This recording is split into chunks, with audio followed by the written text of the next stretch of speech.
Hello everyone. It's the mid-afternoon of the 28th of June, 2024. I had to work the earlier part of the day, but I still have some time left this afternoon. It's a pleasant day. It's not overly hot today, so it's comfortable. So I'm going to go ahead and get started. This will probably bleed into Saturday to finish up what my plans are. The first thing I'm going to do is install this new anti-icing switch that came yesterday, I believe it was, new old stock. That's the part and part number. Made in the USA, so you know it's got to be old.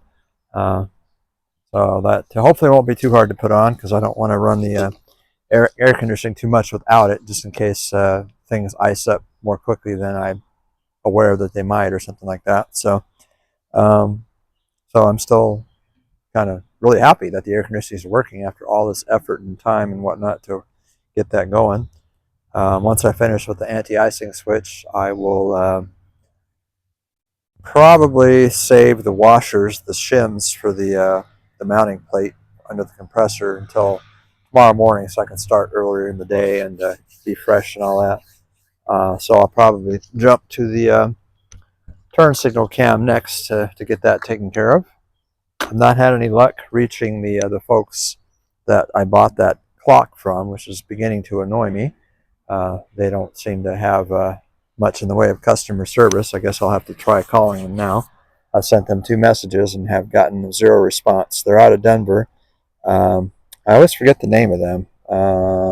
Mainstream Classic Clocks, maybe, something like that. I don't know if any of you have done business with them or not, but I hope to get a hold of them and get this issue taken care of, since the clock they sent me only worked for a day, if that. So anyway, we'll see how things go. I just noticed that the new one has a much longer tail on it than the original one does, quite a bit longer. So obviously I'm going to have to cut that to be the same size as that one. Otherwise I'm not going to get it all in there. So I'm going to go get some cutters for that. All right, I've got them cut to roughly the same length now. So now let's see, try my luck here and just putting this back in the same hole as the original one. Let's see if this feeds in there nice and easy. Hopefully it will.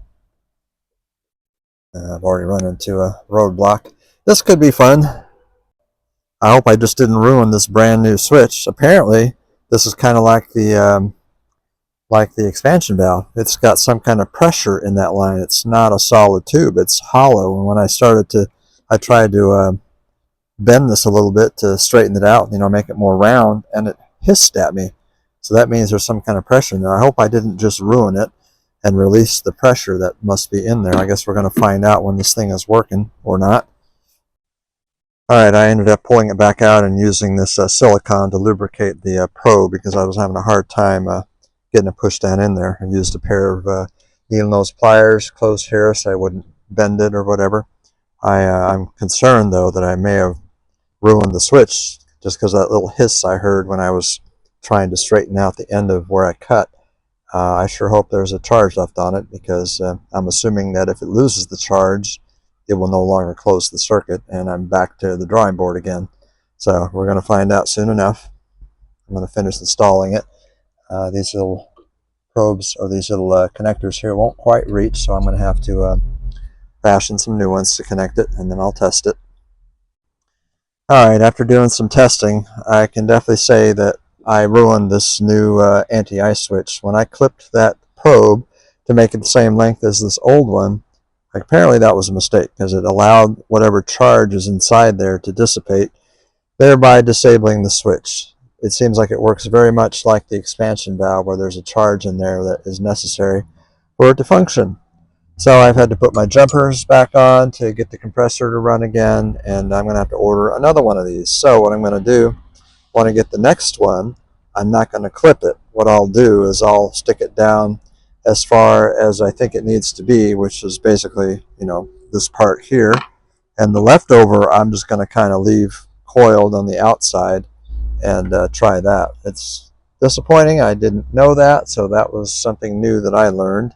So you guys can learn from my mistakes. Don't clip the probe, because it's apparently under pressure and it needs that charge in there. So when I get the next one, I will try again.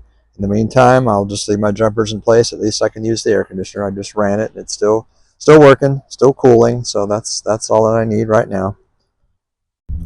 All right, a couple of updates here. I've put my my jumper back in place here for the air conditioning, and I've ordered another one online. It'll be here sometime next week.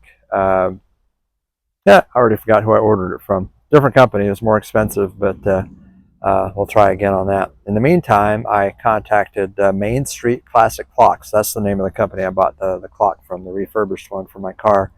And the guy's name is Jim. Sounds like he's probably a one-person shop. Real nice guy. So his stuff has a 90-day warranty on it. So I'm going to remove the clock from my car, send it back to him, along with my original clock, which actually looks nicer. You may recall, if you watched that part of the video a couple of videos ago, where I was surprised at the shape of the face of the clock he sent me. It wasn't real pretty, real faded and everything. So he agreed that he would swap it out for me. So he's got to repair my clock anyway and send it back. So I'm going to do that next, take that clock out.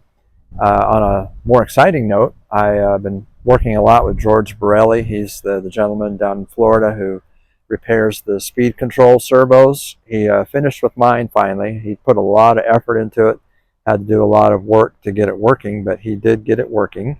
He says it passes all the tests now that he can run on it. It holds vacuum where it's supposed to hold vacuum. All the solenoids work inside of it now. A little bit pricey, but the total cost to me, including shipping, is $400. So he asked me to send him an initial deposit with a check of $100 so he could get started on it initially. That was a couple of weeks ago, and he's kept me informed ever since. So the guy really communicates very thoroughly and very well. So I can definitely recommend him. And of course, we'll see what happens when the speed control gets to me. Probably going to be mid to late next week sometime. So that'll be exciting to install that and try it out. It should work because everything else in the system is working. So that'll be fun to get that going. So right now I'm going to switch gears and remove the clock and get that packaged up and ready to ship. I don't know why I never tried this before, but it's actually a lot easier just to remove the liner from the glove box and then reach up under there to remove the clock rather than trying to take this whole panel off with everything that's connected behind it. And wouldn't you know it, as soon as I start fiddling with the clock, it starts working again. So I am going to let it run for a while to see if it quits again in the next 24 to 48 hours and see how it does. So I'm just going to let that be for now, and I think I'm going to go work on the steering column now and get the that turn signal cam cancellation thing in place. All right, I've removed the steering wheel. The cam, the plastic part of the cam, looks like it's an exact match, so that part is good. The only discrepancy is that the original cam in the steering column has 3 wires. This brown wire is not duplicated on this one. Not to mention these other wires that are on here are definitely smaller than the originals. I don't know if that's really a big deal, but I am concerned that this brown wire is missing. I don't know if I just didn't get the right cam or if I might somehow be able to move that onto the new one. There is a hole for it right there. You can see there's a hole for it. But if it looks like the reverse of these, where there's supposed to be some smooth contacts on it, which I imagine that's probably what it looks like, I don't know if I have the ability to move that brown wire. So before I touch this, I'm going to go inside and see if there's a different model of this cam that Dorman sells that has the 3-wire on it.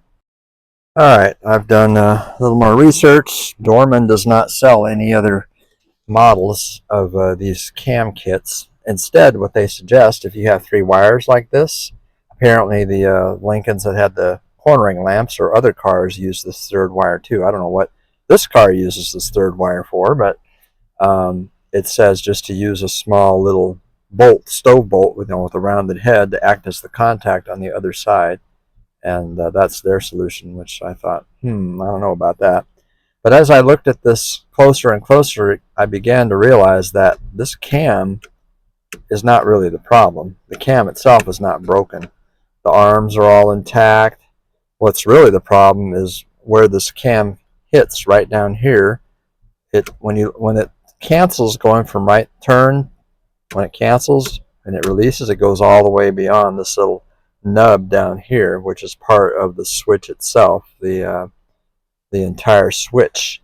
So really what needs to happen is this entire switch needs to be replaced. And I'm not going to do that because I have plans to eventually refurbish the tilt steering column that I have that Brian gave me when I bought the engine and transmission. So I don't see any point in investing in a new switch cluster for this column, which I don't plan on using long term. I'll just have to live with, canceling this left turn signal manually whenever I've made a right turn, and it just snaps all the way down when it releases like that. So I'm not going to bother trying to install this cam because I think I would be completely wasting my time and it might not even work.